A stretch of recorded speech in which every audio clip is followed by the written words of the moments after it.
हमारे आर्थिक की धन की विद्वान बहनों देकर भाई रामदास जी, हमारे आस समाज के प्रधान जी भाई देवेंद्र सैनी जी, हमारे आस समाज के महामंत्री श्री नरेंद्र पाल मेघलानी जी, हमारे विनय मल्होत्रा जी, सुरेंद्र रावत जी, अश्वनी जी, हमारे बने सिंह जी जांगड़ा साहब, प्रेम गावा जी, चेतराम जी और हमारे मदान साहब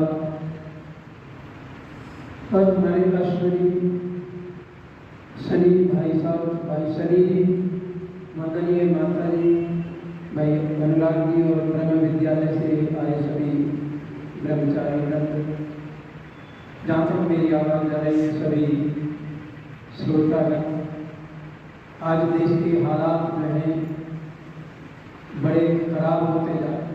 ये वेदना क्या हो रहा है देश में और क्यों हो रहा है, क्या हो रहा है, क्यों हो रहा है, हम इस पर विचार करें। ये बड़ा विचारणीय विषय है और ये आज ही का नहीं है। ये समस्याएं बहुत लंबी चली है। महाभारत के बाद में महर्षि स्वामी दयानंद जी तो सत्यार्थ प्रकाश में लिखते हैं कि महाभारत का युद्ध होने से पहले 1000 साल पहले इस देश की स्थिति और इस देश का जो है विघटन प्रारंभ हो गया। धर्म विहीन, धर्म ढूंढने से कहीं मिलता नहीं, पाप के बाजार बनते जा रहे। तो 1000 साल पहले महाभारत के युद्ध से ये पतन की ओर चल पड़ा था देश।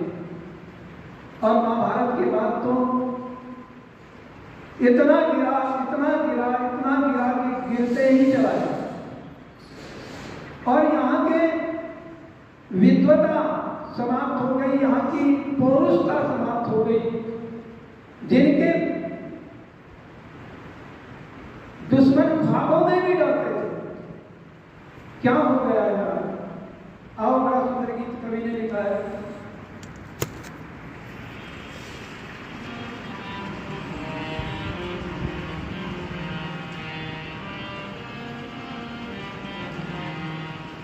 जाने क्या से पी करके सोए, जगाते जगाते बहुत दिन चले गए, जगाते जगाते बहुत दिन चले गए। पर्दा जमानत का पड़ा है तो आँखों पर, हटाते हटाते बहुत दिन चले गए, हटाते हटाते बहुत दिन चले गए। जाने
कसम खाते खाते बहुत दिन चले गए, कसम खाते खाते बहुत दिन चले गए। पर्दा जहानत का पड़ा है जो आँखों पर, हटाते हटाते बहुत दिन चले गए, हटाते हटाते बहुत दिन चले गए। जाने ये प्यासे पी करके सो गए, जगाते जगाते बहुत दिन चले गए, हटाते हटाते बहुत दिन चले गए। उतारा न अब तक भी नींद के नशों को, उतारा न अब तक भी नींद के नशों को। क्या हो गया राम के वंशजों को, क्या हो गया राम के वंशजों को। जागते नहीं हो कानों पे इनके, जागते नहीं हो कानों पे इनके। बजाते बजाते बहुत दिन चले गए, बजाते बजाते बहुत दिन चले गए। पर्दा जहानत का पड़ा है जो आँखों पर, उठाते उठाते बहुत दिन चले गए, हटाते हटाते बहुत दिन चले गए। जगाने के ढंग हमने क्या क्या न बदले, जगाने के ढंग हमने क्या क्या न बदले। तर्जों को बदला हमने नए गीत गजले, तर्जों को बदला हमने नए गीत गजले। ब्रजपाल दीनी ही क्या, ब्रजपाल दीनी ही क्या, सारी रात जाग जाग हमें गाते गाते बहुत दिन चले गए, हमें गाते गाते बहुत दिन चले गए। पर्दा जहानत का पड़ा है जो आँखों पर, हटाते हटाते बहुत दिन चले गए, हटाते हटाते बहुत दिन चले गए। जाने ये क्या सहती करके सोए, जगाते जगाते बहुत दिन चले गए।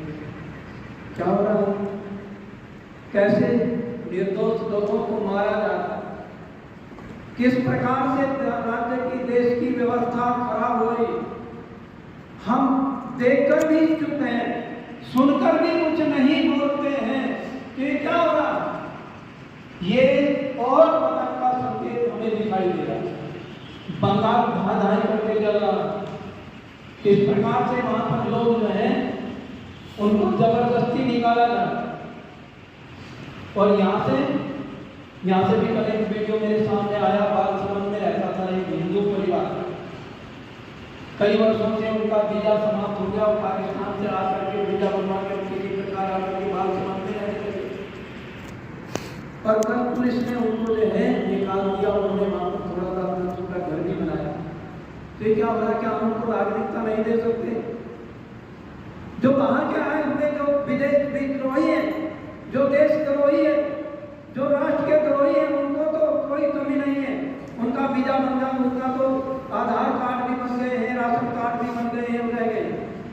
कल वो परिवार 14 बच्चे हैं, 14 परिवार के 14 जन हैं और बड़े बिलख रहे, बड़े तड़प रहे हैं। लेकिन यहाँ से अल्टीमेटम दिया गया कि यहाँ से जो है 40 घंटे में आपको यहाँ से भारत को खाली करना है, जो विदेशी नागरिक। और कितने घुसपैठी और बांग्लादेशी पड़े हैं यहाँ पर, क्या उनको निकालने की बात कही जा रही है? क्या हो रहा है? जो यहाँ लूट रहे हैं, कत्ल कर रहे हैं, बाहर से आकर के, बंगाल से और बर्मा से आकर के बहुत सारे जो है रोहिंग्या यहाँ पर, जो कल एक पत्रकार बता रहे थे लगभग 5 लाख रोहिंग्या यहाँ पर आ चुके बस रहे, और उनके आधार कार्ड भी बन गए, उनके राशन राशन कार्ड भी बन गए। तो कहां सो रहा है भारत देश? अभी हम पढ़ रहे थे सत्यार्थ प्रकाश में कि राजा किस प्रकार का हो। ये छठे संवत में राजधर्म की व्यवस्था, राज की रक्षा की व्यवस्था और यहाँ के किस प्रकार के थाना अध्यक्ष हो, किस प्रकार के राष्ट्र अध्यक्ष हो, किस प्रकार का प्रधानमंत्री हो, किस प्रकार का जो है रक्षा मंत्री हो, सारे उनके दायित्व क्या है, कैसी सेना को हमें सशक्त बनाना चाहिए, वो सारा महर्षि स्वामी दयानंद जी ने बताया। पर दयानंद की बात मानने को तैयार नहीं।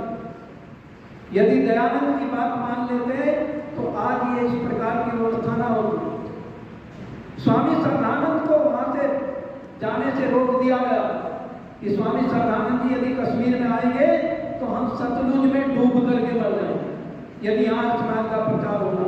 किन्होंने रोका? अपनों ने रोका। और जिन्होंने रोका उनको रातों रात अपनी जवान बेटियों को छोड़ करके, अपनी सारी संपत्ति छोड़ करके वहां से भागना पड़ा। कश्मीर को, जम्मू को खाली करना पड़ा। क्यों? क्योंकि आज समाज की बात को नहीं माना। स्वामी श्रद्धानंद जी साहब को उस समय पर इतना बड़ा आंदोलन था, शुद्धि आंदोलन, और वो लोग कन्वर्ट होते जा रहे थे, वापस होते जा रहे थे। जो लोग कन्वर्ट हुए हुए थे भागे आ रहे थे, अपनी संस्कृति को फिर से अपना रहे थे। क्यों? उन्हें पता लग चुका था स्वामी श्रद्धानंद जी की दलीलें उनको झकझोर कर रही थी और उनके खून में जो है गर्माहट आया और उन्होंने वापसी का मन बनाया और बहुत से लाखों लोग वापस हुए।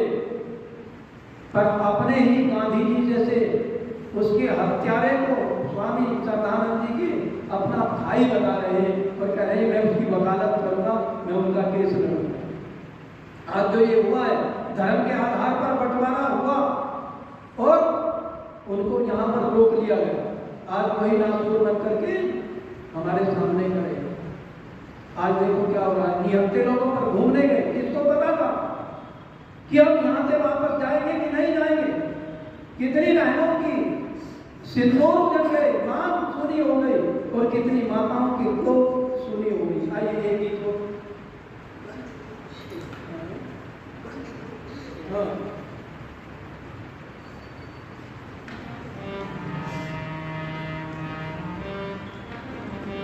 मैं कहना चाहता हूं जो खून खराबा कर रहे हैं। आइए एक बड़ा सुंदर गीत लिखा था कर्मठ जी ने।